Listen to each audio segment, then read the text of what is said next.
Olá, seja muito bem-vindo ao nosso podcast. Ele é o podcast da Iniciação Científica em Saúde Mental. E no episódio de hoje a gente vai falar de um tema que está cada vez mais recorrente, hype hoje em dia, nas conversas sobre o bem-estar, que é o impacto do esporte na saúde mental. Então, será que praticar esporte ajuda mesmo a gente a controlar o nosso humor, o nosso estresse? E o que acontece com o nosso cérebro diante disso, quando a gente se movimenta, se exercita? E para ajudar a responder essas perguntas, a gente está aqui com um convidado muito especial, o professor Cláudio, que é médico do esporte, tem uma trajetória impressionante. Ele também é médico da família, atua no Democrata Futebol Clube, é médico da Seleção Mineira de Taekwondo e é professor de medicina aqui na Faculdade de Atenas. Então, além de toda essa bagagem prática, ele está aqui com a gente hoje para unir o conhecimento teórico com prático e para sanar algumas dúvidas que a gente tem como recorrência, não nós como os alunos, mas nós como comunidade como um todo, né? E, professor Cláudio, por que a gente costuma se sentir tão bem depois de praticar uma atividade física? Explica um pouco para nós do ponto de vista médico. Então, primeiro eu queria agradecer o convite. Acho que é um tema realmente muito importante de ser colocado, né, para a gente que lida com medicina esportiva. Na verdade, com a medicina como um todo, dificilmente nós não vamos em algum momento orientar ou recomendar a prática de atividade física. E esse conhecimento ele é básico e talvez seja até de senso comum, todo mundo. Você não vai encontrar pessoas que vão falar que a atividade física não traz algum tipo de benefício na maior parte das vezes, né? Mas por que não fazer? Então esse distanciamento entre todo mundo, praticamente todo mundo saber o que tem que fazer atividade física, né? Que tem que fazer atividade física e fazer é um hiato que a gente tem que tentar cada vez mais estreitar para que as pessoas passem a fazer. De maneira psicológica, né? Pensando em neurotransmissores, pensando que já temos diversos estudos já de algum tempo demonstrando que a atividade física ela tem ou exerce influência em vários tipos de neurotransmissores. Os mais famosos deles, né, e que estão presentes em muitos posts de Instagram, são as endorfinas, né? Então são realmente substâncias que têm ações em diversas localidades, mas que de uma forma bem geral, a nível do sistema nervoso central, nos dão prazer. Então, realmente, à medida que nós vamos fazendo atividade física, a tendência é a gente adquirir prazer.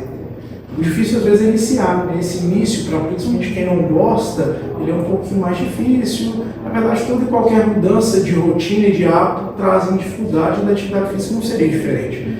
Mas depois de algum tempo que a pessoa passa a fazer isso com uma frequência, as endorfinas, elas são aumentadas ou são liberadas em alguns momentos que a gente geralmente não costumava ter, e isso já traz um sentimento de prazer muito importante.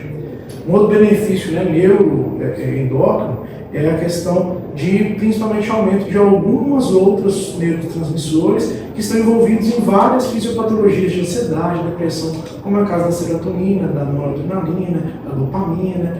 Então, também temos comprovações científicas em diversos estudos que mostram que ao fazer atividade física a gente também aumenta esses neurotransmissores e aí modulando o humor, alterando a percepção que nós temos diante do que está à volta, além de ganhos secundários, como por exemplo a possibilidade de perda de peso, de aumento da capacidade aeróbica, estética. Então alguém que esteja com um quadro depressivo, ansioso, né, que são doenças clássicas, não únicas, mas são muito prevalentes aí no nosso dia a dia, ter esses benefícios secundários também acaba contribuindo para a melhora dos sintomas. Doutor, agora mais uma curiosidade mesmo, que a gente está muito nessa hype de corrida, ou beach tênis, vôlei. Quando a gente pratica um esporte sozinho, a gente tem o mesmo efeito de um esporte em grupo? Tem alguma diferença? Qual que seria o melhor, talvez? Tem diferença, sim. Eu costumo também usar uma frase, não são frases padrões de medicina esportiva, mas eu uso bastante, que muitas das vezes a primeira coisa que a gente tem que pensar é que a melhor atividade física para o paciente é aquela que ele consegue fazer. Então não adianta eu falar, por exemplo, que determinada atividade física, seja ela em grupo ou individual, é melhor para aquele paciente, para aquela determinada condição, seja psicológica, né, seja psiquiátrica, seja neurológica, clínica, se ele por vezes não consegue fazer, não consegue executar. Né? Então, você citou alguns esportes como beach tênis, por exemplo. Então, hoje, claro, o número de de quadras, de acessibilidade aumentou muito, mas ainda não é um esporte acessível para toda a população. Então, às vezes ele vai preferir a corrida, mas ele tem que entender que na corrida também tem que ter um investimento no bom tênis. Correr não é só calçar o tênis e sair correndo como as pessoas pensam. Então é um contexto que é um pouco mais complexo do que as pessoas pensam, mas a gente, na maior parte das vezes, consegue encaixar o paciente em algum perfil que o traga, muitas das vezes, um pouco mais de prazer e que também seja mais acessível. Pensando na saúde mental, na questão mental, os estudos tendem a demonstrar ou direcionar que as atividades físicas feitas em grupo têm um pouco mais resultado na questão da saúde mental, pela própria socialização, por sair do ambiente, conversar com outras coisas, na troca de experiência, tanto que em várias situações psiquiátricas e psicológicas, o acompanhamento em grupo ele é incentivado. Quando a gente fala, por exemplo, do dependente químico, quando a gente fala na questão da própria perda de peso, em situações, às vezes, envolvidas em pré-natal, o tratamento em grupo é algo bem interessante e a atividade física também parece ter esse perfil. Mas a gente também pega no dia a dia, e isso a gente tem que avaliar de forma individual, pacientes que vão preferir fazer de forma individual. Tem muita gente que, por exemplo, a própria corrida, prefere o momento dele refletir, pensar nele mesmo, desliga um pouquinho de tudo, então o paciente às vezes muito ansioso, ou que vive num ambiente muito estressante, mas aquele momento ali individual, sozinho, vai ser um momento que ele também vai preservar ou vai melhorar parte da saúde mental dele. Então, essa escolha tem que ser individual, tem que encaixar no perfil, no que o paciente consegue fazer, e se possível naquilo que ele gosta ou que tem um pouco de prazer, mas de uma forma bem geral, se a gente for pensar na saúde mental, o nível de evidência para atividades coletivas, em grupo, tem realmente um pouco maior. E pegando um pouco do oposto, assim, quando que, acho que mais pensando em atletas, quando que esse excesso de atividade física pode impactar na saúde mental da pessoa, assim, quando chega um ponto que você, como médico, você pode falar, olha, tá pesando a mão aí um pouquinho, tá na hora de controlar. Isso é bem interessante e importante, devido uma linha, a maior parte das vezes, nós temos hábito de fazer comparações de atividade física, de saudável, ser algo saudável, com atletas de alto rendimento. Sim. E a gente, dentro da medicina esportiva, tem a total consciência que a atividade em nível competitivo, de alto rendimento, atletas profissionais, ele está numa linha muito tênue entre o que é saudável e o que é prejudicial à saúde dele. Então começa por aí. Esse prejuízo vai tanto clínico, ortopédico, mas também da saúde mental. Então aquela pessoa, ela vive daquilo muitas vezes, o rendimento dela vem daquilo. Então um mau resultado pode trazer uma consequência drástica para o dia a dia dela, financeiro, para a família, para a esposa, para o filho que tem em casa, para a carreira. Então tudo isso, esse envolto como um todo, já traz um cenário que pode estar propenso para alterações psicológicas e psiquiátricas. Mas a gente tem hoje já há algum tempo, algumas definições até de doenças específicas que acabam evoluindo, principalmente no alto rendimento. Não que um atleta amador, um atleta não possa desenvolver, e às vezes até desenvolve, não pela pressão financeira, mas às vezes pela pressão de autocobrança, de resultados, etc. Então, às vezes ele envolve, que é o overtraining, que é um termo, ou uma questão muito próxima do burnout em sistemas empresariais, aquela pessoa que trabalha muito, tem muito estresse, que tenta sempre buscar bater, é a mesma coisa dentro do esporte. Então, o overtraining passa por isso, e alguns sintomas clássicos do overtraining quanto mais treina, menos resultado tem, melhora às vezes condicionamento físico, melhora, tem toda a equipe envolta, mas não consegue resultado, lesões de forma repetida, tudo isso nos atenta à possibilidade de que ele está treinando demais e não de menos. E esse equilíbrio também é algo importante. Muitos pacientes me procuram, às vezes, no consultório, e após a anamnese, no físico, para melhorar a performance, eu falo para ela, o que vocês têm que fazer é descansar, dormir. Eu vim aqui esperando treinar mais, melhorar ainda mais. Não, mas o que você precisa é descansar, dormir bem, recuperar, tirar um tempo para você, ter uma outra ocupação que não somente a atividade laboral, que seja o esporte, justamente para tentar evitar quadros como esse. E uma situação específica, aproveitando vocês duas aqui enquanto mulheres, é a questão Tríade da mulher atleta, que é até uma terminologia que a gente utiliza menos hoje em dia, a gente gosta de usar mais REDS, que contempla tanto homens quanto mulheres, mas são consequências tanto físicas quanto psicológicas do excesso de treino. Então, pensando na questão física, na tríade, eu gosto sempre de citar a tríade porque fica mais fácil de entender. Então, com a atividade física de grande intensidade, a mulher pode acabar evoluindo com uma percentual de gordura muito baixo, que acaba produzindo menos colesterol, que é um substrato importante para o hormônio sexual feminino, e ela começa a ter amenorreia, começa a ter aumento do risco de osteoporose, começa a ter alterações também do apetite, entre eles anorexia, bulimia, e por vezes depressão, ansiedade, e a síndrome REDS, ela contempla ainda mais outras alterações, inclusive depressão, ansiedade, outros quadros que não somente a questão alimentar, né, da bulimia ou da anorexia.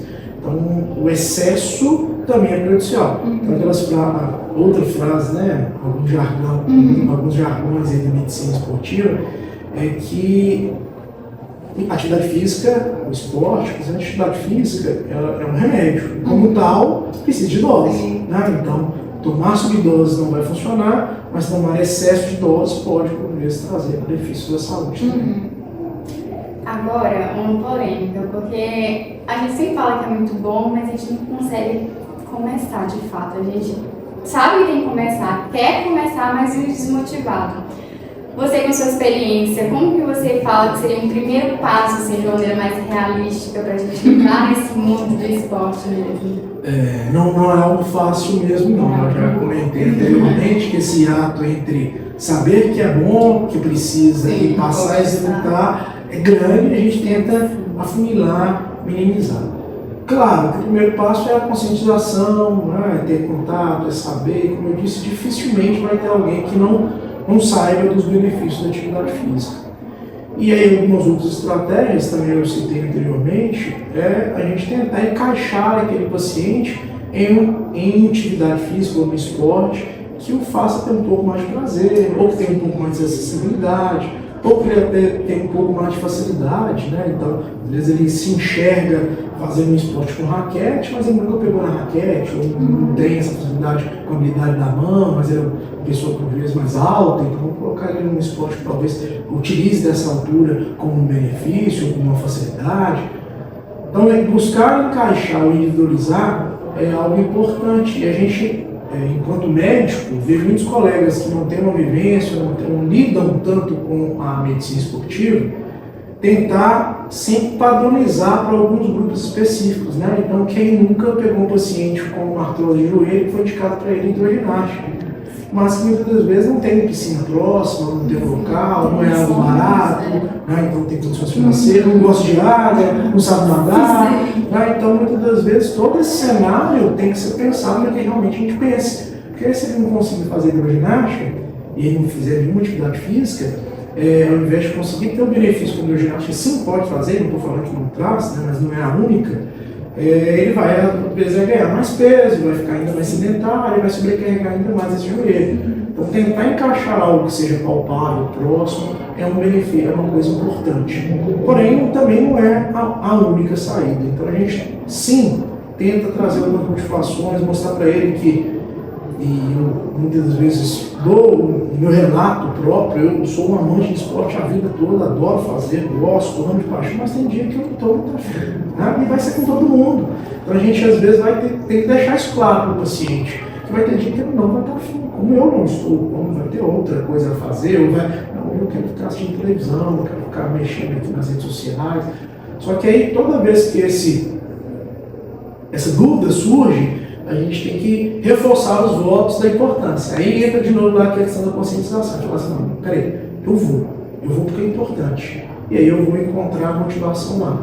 E muitas das vezes isso não é papo de quem está querendo vender de dano. Acontece, né? A gente chega lá e encontra a motivação lá. E aí a gente pensa assim, olha, sabe, ainda bem que eu vou. Porque se eu não tivesse vindo, eu não estaria colhendo as endorfinas, as transmissores, não estaria sentindo prazer, não ia ter dormido tão bem como eu dormi logo após, e assim por diante. Então, essa motivação, ela muitas das vezes tem que ser diária e vai ser por vezes encontrada lá no ambiente. Vai ter dia que você não vai estar, por vezes, nem com animação e nem com tempo. Só que você vai ter que se programar ou se organizar para vivenciar aquilo, sabendo o quanto aquilo é importante para a sua saúde. No nosso dia a dia, o discurso sempre é bem mais fácil que na prática, porque acaba que na prática a gente tem uma dificuldade grande em convencer qualquer mudança de hábito, como eu falei. Eu costumo falar muito que um dos desafios médicos é muito mais difícil do que muita gente pensa, que é estudar, fazer uma cirurgia, fazer uma incisão boa, muitas das vezes convencer alguém de mudar algum hábito, né? De parar alguma coisa, de iniciar alguma coisa, de seguir aquela prescrição. Esse é um desafio diário, principalmente para quem lida com qualquer especialidade clínica. Isso é muito mais difícil do que fazer uma prescrição maravilhosa com os melhores medicamentos que a gente tem no mercado, com nível de evidência lá em cima. Se aquele paciente sai do consultório não convencido de que aquilo realmente é importante para ele, ele guarda aquela receita, coloca no bolso. Como eu disse, a informação de que a atividade física é importante, ele já tem, ou já recebeu de outras. Então, se você não trabalha esse grau de convencimento, de demonstração, de que aquilo é importante, que tudo bem se um dia ele não estiver tão animado de ir, tudo bem se um dia ele não foi, era programado de ir, não foi, aí que não tem que estragar todo aquele processo que ele vem construindo, ok, vai no outro dia, vai um dia mais na outra semana, tenta, e é assim que a gente vai tentando conciliar para que a gente mantenha a rotina de atividade física. E uma coisa que ao meu ver, né, apesar da gente utilizar muito, inclusive nós estamos utilizando o espaço, né, das redes sociais, da questão do YouTube, Instagram, às vezes a falsa ideia de que é fácil fazer, e não é. Né? Então muitas das vezes eu coloco lá, e eu nem posto tanta coisa, mas eu faço atividade física com uma certa frequência, poderia estar postando todo dia, e às vezes a pessoa que está do outro lado acha, nossa, médico, professor, pai, esposo, vai todo dia fazer atividade física, nossa, é fácil, não é fácil, é difícil, tem dia que não vai ter tempo, tem dia que eu não vou estar arrumado, tem dia que eu vou ter outras demandas, eu estou para chegar e aparece alguma outra coisa que eu tenho que resolver de mais urgente, imediato, mas a gente tem que ser realista e mostrar que é possível. Então é isso que eu tenho que entender, é possível, vai ter dificuldade, vai ter vezes que vai ter mais facilidade, vai ter mais férias, não vou fazer mais facilidade, porque durante o processo em que eu estou trabalhando, mas estar trabalhando não me impede. E aí uma dica que eu dou para os colegas futuros médicos, né, para os médicos que porventura estejam vendo ou escutando o que nós estamos descrevendo aqui, é também passar a fazer, né? Porque convencer alguém de algo que você não faz é ainda mais difícil. Se eu, por exemplo, estou gerando toda essa dificuldade de algo que eu amo de paixão, que eu gosto, eu já sei, imagina que fosse algo que eu não acreditasse ou não gostasse. Aí para convencer o outro isso é ainda mais complicado. Então façam, vivenciem isso, né? Saibam sim que é difícil, principalmente para o cenário da nossa profissão, em que a gente às vezes trabalha em turnos alternativos, né? Turnos noturnos, um dia atrás do outro, sábado domingo não existe por vezes, mas a gente tem que encaixar, a gente tem que priorizar, até porque se a gente não tiver com a nossa saúde não só mental, mas física boa, nós por vezes não vamos conseguir entregar aquilo que a gente está comprometido com o nosso paciente. Não adianta eu estar cheio de conhecimento, mas estou doente em casa, meu paciente precisa de mim no hospital, na clínica, no consultório, nós temos que pensar e passa por aí. Então, um ponto-chave que a gente tem que fomentar já na vida enquanto acadêmico, e talvez seja escutado para alunos minhas essa frase, se vocês acham que agora não tem tempo, vai piorar muito mais para informar, né? Então, já agora com o acadêmico, tentar criar essa disciplina, tentar ter horário protegido, não priorizar sim o pós-formado do trabalho, a gente precisa de rendimento, né, quer ganhar um salário em cima da gente, quer comprar as coisas, conquistar as coisas financeiras, mas priorizar a nossa saúde e parte disso passa por uma atividade física regular, questões físicas, mas como o nosso assunto aqui é mental, é algo importantíssimo. Então, é visível para quem faz. Então, esse final de semana, por exemplo, eu estive em um evento e apesar de ter ficado muito tempo em pé, feito esforço, eu não fiz atividade física, é totalmente diferente do final de semana que eu pelo menos tiro um dia para fazer uma atividade física. Né? Hoje eu estou muito mais cansado, eu não dormi tão bem, e assim por diante. Então, quem começa a fazer consegue ter também esse grau de segmento comparativo com muita facilidade. Então ficou bem claro aqui para nós que a atividade física, o exercício como um todo, vai muito além da estética, da saúde física, impacta diretamente na nossa saúde mental. E eu acho que é é um momento especial para você encaminhar esse vídeo, esse podcast, para alguém que está precisando de um empurrãozinho, que você já conversou, que já sabe todos esses benefícios de praticar atividade física, mas sempre deixa a faculdade passar na frente, o trabalho, e a gente viu com o Dr. Cláudio reforçando ainda mais a importância de que a gente encaixe isso para a gente ser saudável e nós, como futuros médicos, né, trate bem o nosso paciente, consiga ter uma segurança para recomendar uma coisa que você de fato faça e que você saiba explicar de uma maneira mais clara os benefícios, né, que você colhe com aquilo, mas também que é todo um processo, que não é porque você possa estar pago lá que você foi, porque você foi muito feliz e animado, contente com aquilo.